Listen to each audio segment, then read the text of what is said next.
अस्सलाम वालेकुम, कैसे हैं आप सब? मुझे भी तस्वीरें टेढ़ी हो तो बहुत डिस्टर्ब करती हैं। आपको भी ऐसे लगता है? भाई होता है, कभी कभी ये होता है कि आप में से कोई भी या आपके हेल्पर्स में से कोई जब डस्टिंग करता है तस्वीरों की तो वो टेढ़ी हो जाती हैं। और मुझे ये बड़ी बीमारी है कि भाई मैं अपनी तस्वीरों को जो है वो फ़ौरन फिर देखती रहती हूँ, कहाँ से टेढ़ी है कहाँ से नहीं। ज़िंदगी की बहुत सी ऐसी चीज़ें हैं जो टेढ़ी हों तो आप उसको सीधा कर सकते हैं उनको, जहाँ तक आपकी पॉसिबिलिटी, जहाँ तक इंसान के बस में है। बाकी तो सब टेढ़ापन अल्लाह में यानी ठीक करना है।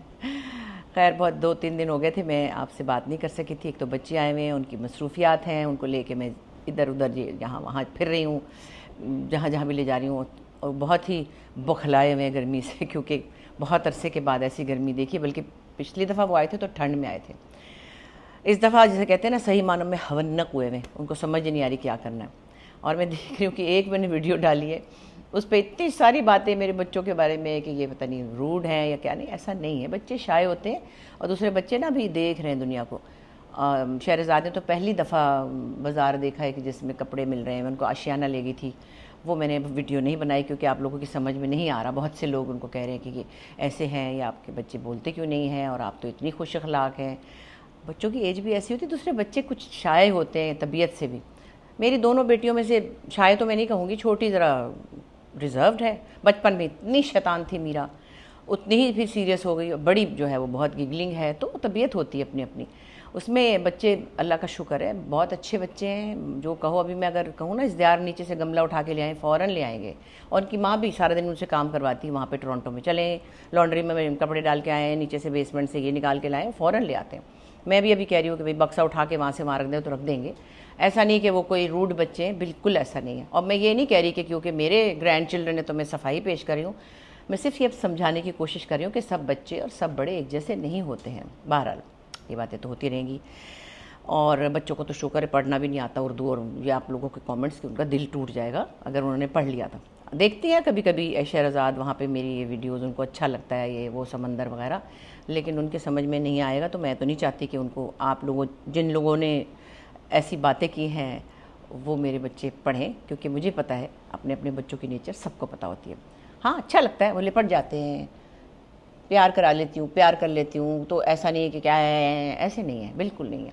एनीवे, आज मेरा दिल चाह रहा था कुछ ऐसी चीज़ों पे बात करूँ हमारे आसपास जो हो रही हैं। आप देख रहे हैं पिछले दिनों हमारी एक मशहूर एंकर हैं, उनके साथ भी तशद्दुद हुआ। यानी कि तशद्दुद का लफ्ज़ तो कभी हम चोरों डाकुओं के लिए सुनते थे, या मतलब कोई ऐसी जगह पे सुनते थे कि इसका नाम ही तशद्दुद का मेरा ख्याल है मेरी ज़िंदगी में तब आया जब मैंने जवान हुई होंगी। उससे पहले मारपीट का लफ्ज़ होता होगा, ऐसे ही कुछ होता होगा। खैर, वो जो तशद्दुद उन पर हुआ है वो बड़ी हैरानकुन बात है, और ये होते ही रहते हैं। एक तो फ़िज़िकल तशद्दुद होता है, एक मेंटल होता है, जिसमें कि लड़कियां बता पाती नहीं है कि क्या हुआ था। ज़हनी तौर पर उनको टॉर्चर करना, उनको प्रेशर देना, उनको एंग्जाइटी देना, ये सारी चीज़ें अब मुझे बोलनी आ गई हैं जब मैंने इधर उधर से देखा है।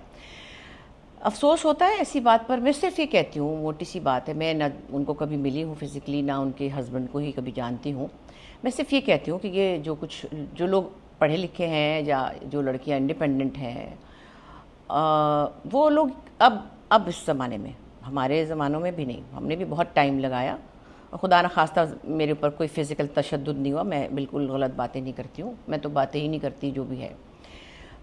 तो वो उसमें वो निकल सकती हैं तो उनको निकल जाना चाहिए। जब किसी ने एक दफ़ा आपको स्पैंक किया, या एक दफ़ा आपका बाजू मरोड़ा है, या एक दफ़ा आपको चुटकी भरी है, तो आप समझ जाएं कि इसका हाथ अब खुल गया है, इसका हाथ अब खुल गया। मैं उन बच्चियों की बात नहीं कर रही हूँ जो इकनॉमिकली डिपेंडेंट हैं, जिन्होंने कज़न से शादी हुई है, इसकी शादी हुई तो वट्टा सट्टा होगा, तो वो तो फंस गई, वो तो नहीं निकल सकती। अगर आप में से कोई ऐसी है जो उठ के अपने लिए, अपने बच्चों के लिए, अपनी इज़्ज़त नफ्स के लिए निकल सकती है तो निकल जाए। दूसरी बात ये कि खाविंदों को भी मैं कहूँगी कि अगर आपको एक औरत अच्छी नहीं लगती, उसमें कोई भी प्रॉब्लम है या नहीं है, या आपको नहीं आ रही मज़े में समझ में, आप उसको छोड़ दें। लोग मार देते हैं। अभी पिछले दिनों वो बच्ची को सानिया जहरा है, अस्तगफार तौबा, जो उसके साथ तशद्दुद करके उसे मारा है। मैं बयान मेरे मुंह पे नहीं आ रहा वो जो कुछ मैंने सुना है कि उसके साथ क्या कुछ हुआ। फिर एक और लड़की का मैंने देखा था पिछले महीने कि उसके सर में कील ही ठोक दिए थे बॉडी पे। ये कौन लोग हैं मान से। जब और फिर अब मुझे इस वक्त सबसे ज़्यादा गुस्सा किस पे आया है, उन वालदैन पर जो वो भी कह रही हैं, पिछले जो लड़की जिसके सर में से कील निकले थे कि हमें पता था वो मारता है, वो तंग करता है, फिर हम समझाते थे तो पता नहीं वो फिर चली जाती थी। अरे आपने अपनी बच्ची को ऐसे किस तरह भेज दिया। अभी भी जो सानिया जहरा के वालिद हैं वो कह रहे हैं ऐसे तो अरेंज मैरिज थी, 4 साल में हमारी बेटी को फलां की शादी पे नहीं आने दिया, भाई की डेथ पे नहीं आने दिया, तो आपने क्यों नहीं अपनी बेटी को निकाल लिया। वैसे भी अगर कोई लड़की शादी में ना भी हो, आपकी बच्ची अगर मसलन 12, 15, 20 साल की जो भी है, किसी दोस्त के घर जाए, रिश्तेदार के घर जाए और वो उसको 2 थप्पड़ लगा दे वैसे ही किसी बात पे कि तुमने गिलास क्यों तोड़ा, आप तो उसकी जान को आ जाएंगे।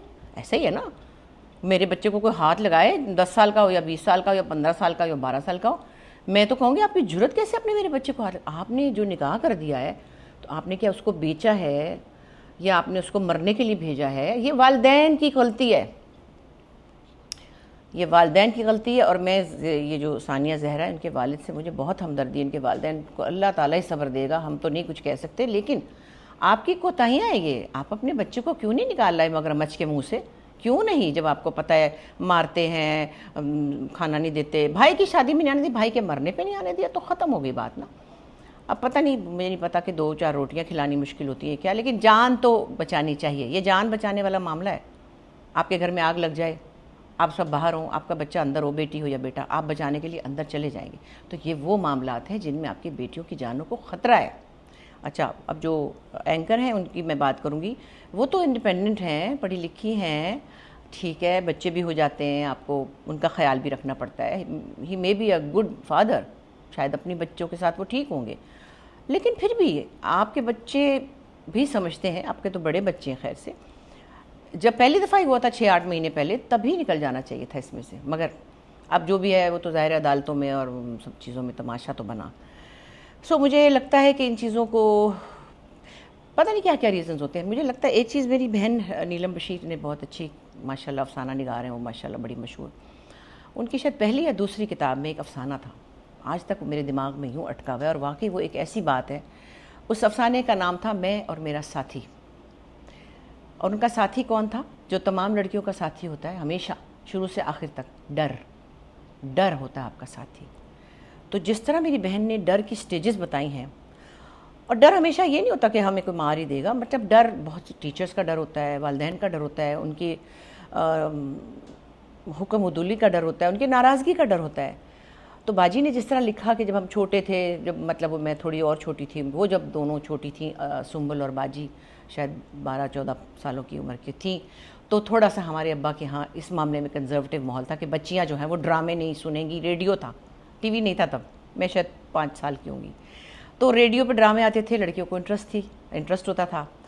तो जब वो ड्रामा आता था तो अम्मी अब्बा का कमरा साथ ही होता था, तो बाजी ने इतना प्यारा लिखा वो कि एक बहन, वो रेडियो का इतना बड़ा रेडियो था, उसका नॉब टक करके चलता था, तो उसकी आवाज़ आ जाती थी। तो बाजी कहती थी कि मैं शायद वो टक करती थी और सुंबल छलांग मारती थी ताकि उस छलांग में टक की आवाज़ निकल जाए। डर क्या था कि अब्बा ये कहेंगे कि क्यों तुम इश्किया ड्रामे सुन रही हो, जैसे कि सब माँ बाप करते हैं।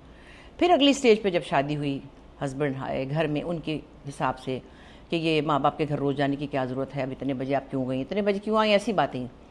तो वो डर था कि जल्दी पहुँचूँ, लेट हो गई तो वो ये कहेंगे, तो वो कहेंगे। ये डर तो हम सबको था, वो ये ना कह दें, वो ना कह दें, ससुराल वाले वो ना कह दें। अच्छा, वो हो गया, खैर वो फेज़ निकला। अब उन्होंने कहा मेरा बच्चा मेरी गोद में आया, मेरा बेटा यूँ हुमकता हुआ, मैं प्यार करती थी, यूँ खिलाती पिलाती थी जैसे होता है बेटे का। फिर कहीं जब वो 16-17 साल का हुआ और मैं स्कूल छोड़ने जा रही हूँ, जैसे सब माएँ लगी हुई हैं बच्चों के पीछे, ड्राइव करके छोड़ने जा रही हूँ, उनकी ट्यूशन छोड़ रही हैं, मैंने भी ऐसे किया, वो भी कर रही थी।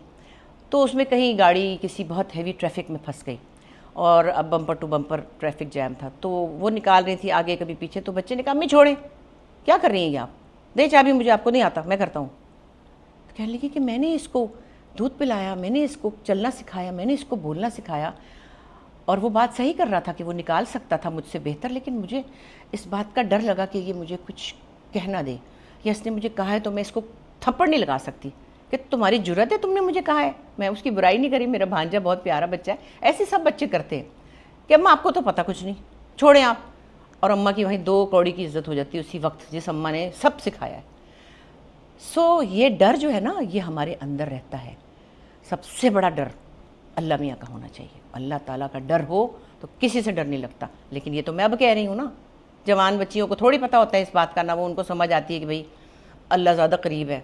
ये जो सामने बैठा है कमबख्त जो मुझे डरा रहा है, चाहे वो टीचर है या चाहे वो दफ्तर का आपका अफसर है, चाहे आपका कोई भी खामंद है, जब वो डरा रहा है तो वो तो अल्लाह पहले करीब है। अल्लाह से बात कर लें और उसकी हिम्मत पकड़ें और उसका हौसला पकड़ें और अपने आप को खड़ा करें। और अपने आप को पहले तो मैं ये कहती हूँ लड़कियों को अपने आप को स्किल्ड करें, कुछ भी सीखें, कपड़े सीना सीखें, किचन के काम सीखें, मतलब शेफ़ बन जाएं। ऑनलाइन इतना काम है आजकल, तो उसकी वजह से फिर आपके पास वो 2 रोटियां और एक छोटी सी छत का डर नहीं होगा जिसकी वजह से कोई आपको मारेगा कि अब हम कहाँ जाएं, हम किससे कहें। ये बहुत सारा एक वो है, गंभीर मसाइल है। लेकिन और ये भी ज़रूरी नहीं है कि आप हर 2 मिनट पे घर ही छोड़ दें, घर भी बनाने रखने हैं, लेकिन आपने अगले को भी बताना है कि ऐसा भी हो सकता है कि मैं ये घर भी छोड़ सकती हूँ, मुझे हाथ नहीं लगाना। आपने बात करें, बात पसंद आई या सास पिटवारी है या फलानी पिटवारी है, वो छोड़ दें आप। और किसी और में अगर मियाँ इन्वॉल्व हैं, उस पर भी मुझे कभी गुस्सा नहीं आया, उसका कसूर ही नहीं है तीसरी पार्टी का, पता नहीं कौन है तो कौन नहीं। आप उनसे बात करें जिससे आपका वास्ता है। आप तीसरी पार्टी के पीछे ना लगें कि भाई वो कौन थी, वो फलानी थी, उसने मेरा घर। अरे कोई आपके मियाँ को नहीं पटा सकता, आपके मियाँ की मर्ज़ी होती है। और क्यों होती है क्या पता, आप उनको अच्छी नहीं लगती या आपने कोई बदजुबानी की होगी, मुझे नहीं पता, वो भी जो भी रीज़न्स हैं। तीसरी पार्टी का कोई कसूर नहीं है कि वो क्यों उसके साथ फ़ोन पे बातें कर रही होगी, जो भी है। एनीवे, सो आज मुझे लगा कि ये इस तशद्दुद के पीछे जो एलिमेंट है खौफ का, जिसकी वजह से हम एक दफ़ा चुप हो जाते हैं, अगला पैर पकड़ लेता है, माफ़ी मांग लेता है, फिर आप बच्चों की तरफ देखते हैं, फिर कहते हैं चलो बाप तो अच्छा है, ये सारी चीज़ें हमें समझ आती हैं। लेकिन आपने जिस्मानी तौर पर बिल्कुल तशद्दुद की इजाज़त नहीं देनी है, मारने की इजाज़त नहीं देनी है, ज़हनी तशद्दुद की भी इजाज़त नहीं देनी है कि ये भी तशद्दुद के ज़ुमरे में आता है। इसके बारे में गौर करें और डर जो है वो आपका साथी था, उसको एक तरफ रखें। डरे सिर्फ अल्लाह ताला की ज़ात से। मैं बता रही हूँ, मैं बहुत आला इंसान नहीं हूँ, लेकिन मुझे डर होता है बहुत सी चीज़ों का। किसी का ये ना हो जाए, किसी को बुरा ना लग जाए, किसी का दिल ना टूट जाए। मैं किसी अल्लाह का शुक्र है, मेरी 90% कोशिश यही है कि किसी का मेरी वजह से दिल परेशान ना हो। अगर मैं कोई काम ना भी कर सकूँ तो मैं उसे समझा दूँगी कि देखिए ऐसे नहीं, ऐसे हो सकता है। मुश्किल होता है, कई चीज़ें आपकी बिसात से बाहर होती हैं। कई दफ़ा मैं थक जाती हूँ, जैसे मैं अब कहने लगी हूँ, बच्चों से भी अपने बच्चों से कहने लगी हूँ कि बस अब मैं थक गई। होता है, माँओं की ड्यूटियाँ शुरू होती हैं जब बच्चे पेट में होते हैं, उसके बाद उनके साथ उनकी ज़िंदगी के साथ होती है, फिर उनकी शादियाँ, उनके बच्चे, फिर उनके मसाइल। तो मैं कहती हूँ बेटा मैं थक गई। अब कई जैसे मुझे टेक्निकली मैं बहुत फजूल हूँ, मुझे कंप्यूटर का प्रिंटर चलाना नहीं आता, मुझे ये जो मेरे सारे सोशल मीडिया की चीज़ें ये मेरी बेटी नरिमान ने बना के दी और आहिस्ता आहिस्ता मैं इसमें सीख रही हूँ। कभी कभी मैं इसमें गड़बड़ भी कर देती हूँ, तो वो मुझे बताती है, तो मैं कहती हूँ अच्छा बेटे। फिर मैं कनाडा में होती हूँ तो जो भी वहाँ टैक्स वैक्स होता है जो वो ही करती है, मैं कह देती हूँ बेटे मेरे से नहीं ये होगा। तो वो एक अलग बात है, वो मुझे ये नहीं कहती कि अम्मा आप इतनी स्टूपिड हैं, ऐसे नहीं कहती। मेरी बेटी अल्लाह का शुक्र है, बहुत अच्छे बच्चे मेरे। सो आपकी एक लिमिट होती है, जहाँ आपकी बस हो जाए आप बता दें कि मेरे से ये अब 20 किलो का आटा नहीं उठाया जाएगा। मैं आपको ईमान से बताऊँ एक बात, आपको हैरानगी होगी, मैंने 20 किलो का आटा इसलिए उठाया मैंने, घी का डब्बा भी मैंने उठाया है, बच्चों के बस्ते भी, छोटी वाली ज़रा दुबली पतली थी, वैखल होगा वो भी 10-12-15 किलो का ही होगा, उठा के मैं उसको भी गोद में लेके टॉप फ्लोर पे चढ़ती थी, क्योंकि मेरे पास मेल सर्वेंट्स नहीं थे। मैं लड़कियों को रखती थी और वो नौजवान लड़कियां थीं, कोई 16 को 18। मैं उनको दुकानों पे नहीं भेजती थी क्योंकि किसी की बेटियां थी, मुझे क्या पता क्या हो जाए। जो होना था वो तो हो ही गया, कोई भाग गई, कुछ वो अपनी मर्ज़ी से गई। मैंने नहीं कहा कि जाओ फलानी दही लेकर आओ, मैं खुद बन गई थी ड्राइवर, क्योंकि मुझे दूसरे की बेटी की जिम्मेदारी मैंने उठाई थी। उसको मैं घर में रखती थी, मैं अपनी निगरानी में बस में बिठा के उसकी माँ को फ़ोन कर देती थी कि इतने वाली बस में बैठी है, यहाँ से उतार लेना। सो मैंने उठाया ये सब कुछ, बावजूद जो भी थी मैं मशहूर थी वॉटेवर। लेकिन अब मैं कहती नहीं भाई नहीं, अब नहीं मैं उठा सकती। दिल चाहता है बड़ा वाला गमला उठाने को, लेकिन मैं अपने आप को समझाती हूँ नहीं भाई, कोई हड्डी वड्डी ना टूट जाए, कहीं चोट ना लग जाए। एनीवे, सो डर जो है रखें, डर होना चाहिए, लोगों का नहीं, इंसानों का नहीं, अल्लाह ताला का डर होना चाहिए। और वही हमारे लिए ज़रूरी है, वही हमारे लिए काफ़ी है, क्योंकि जब आप उससे डरेंगे तो कोई गलत काम आपसे नहीं होगा, और अगर होगा भी तो आप उससे माफ़ी मांगेंगे। ये लोगों से चपेड़े खाना बंद करें और ये लोगों को क्रिटिसाइज़ करना भी बंद करें, लोगों के बारे में कि वो मोटे हैं, पतले हैं, काले हैं, नीले हैं, पीले हैं, उनका बच्चा अच्छा है, उनका बुरा है। ये बेमानी बातें हैं। आपके घर में तो कोई भी नहीं देख रहा क्या हो रहा है ना? तो बस खुश रहिए और दूसरों को भी खुश रखिए, और अल्लाह करे आप में से किसी को ऐसे किसी बुरी एक्सपीरियंस से ना गुजरना पड़े जिसकी वजह से उसको ऐसे मीडिया पे आना पड़े। अल्लाह मालिक है।